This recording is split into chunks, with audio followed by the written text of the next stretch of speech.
Tiffany, I want to cross over to you first and get your thoughts on what we can expect tomorrow afternoon, what kind of changes you're looking for in the statement and what you expect the chairman will emphasise in the news conference.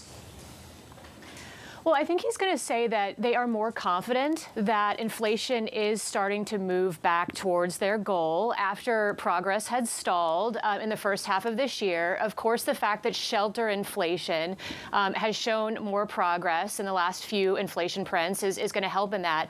But I don't think that they're going to, I don't think they're going to be in a huge rush. We think they are going to signal a September cut, but the economy appears to be doing okay here.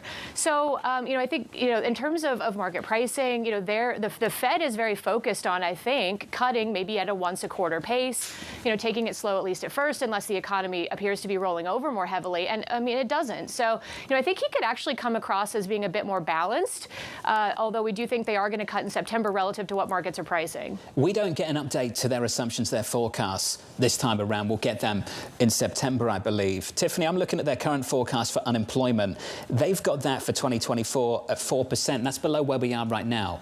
You mentioned maybe them going in September and cutting once every quarter. What would your assumptions be in the labour market for unemployment, given that's your call for interest rates?